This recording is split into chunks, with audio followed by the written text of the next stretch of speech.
दोस्तों, आपका स्वागत है आपके अपने YouTube चैनल अमृत मंथन कहानियों पर। आज की कहानी है सुख दुख अपने कर्मों से। इस कहानी से हमें पता लगता है कि हमारे सुख दुख का कारण हमारे अपने कर्म ही होते हैं। आइए शुरू करते हैं आज की कहानी। एक बुजुर्ग आदमी रेलवे स्टेशन पर रेलगाड़ी में चाय बेचता है। एक दिन रेलगाड़ी में चाय बेचकर वह अपनी झोंपड़ी में चला गया। झोंपड़ी में जाकर उसने अपनी बुजुर्ग पत्नी से कहा कि दूसरी ट्रेन आने से पहले एक और केतली चाय की बना दो। दोनों पति पत्नी बहुत बुजुर्ग हैं। आदमी बोला कि काश हमारी कोई औलाद होती तो वह हमें इस बुढ़ापे में कमा कर खिलाती और हमारा ध्यान रखती। औलाद ना होने के कारण हमें इस बुढ़ापे में भी काम करना पड़ रहा है। यह बात सुनकर उसकी पत्नी की आंखों में आंसू आ गए। उसने चाय की केतली भरकर अपने पति को दे दी। बुजुर्ग आदमी चाय की केतली लेकर वापस रेलवे स्टेशन पर आ गया। उसने वहां प्लेटफार्म पर एक बुजुर्ग दंपत्ति को सुबह से लेकर शाम तक बेंच पर बैठे देखा। वह दोनों किसी भी गाड़ी में नहीं चढ़ रहे थे। तब वह चाय वाला बुजुर्ग उन दोनों के पास गया और उनसे पूछने लगा कि आपको कौन सी गाड़ी से जाना है। मैं आपको बता दूंगा कि आपकी गाड़ी कब और कहाँ आएगी।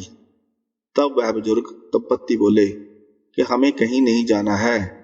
हमें हमारे छोटे बेटे ने यहाँ एक चिट्ठी देकर भेजा है और कहा है कि हमारा बड़ा बेटा हमें लेने स्टेशन आएगा, और अगर बड़ा बेटा ना पहुंचे तो इस चिट्ठी में जो पता है आप वहां पहुंच जाना।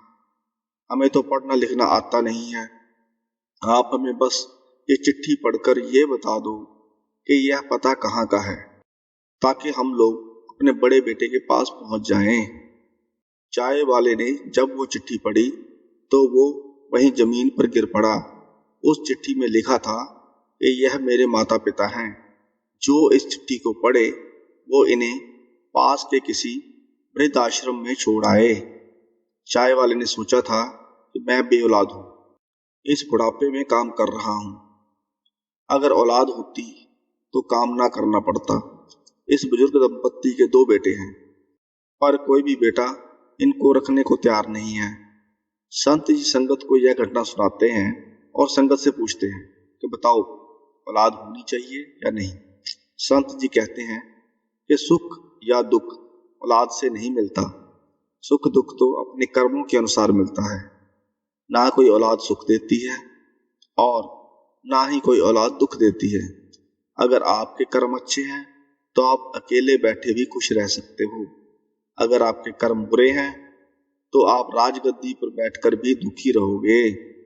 सुख और दुख का औलाद से कोई संबंध नहीं है। यह हमारी गलतफहमी है। सबसे अच्छा कर्म है कर भला तो हो भला। आज की कहानी आपको कैसी लगी? अगर अच्छी लगी हो तो चैनल को सब्सक्राइब करें। धन्यवाद।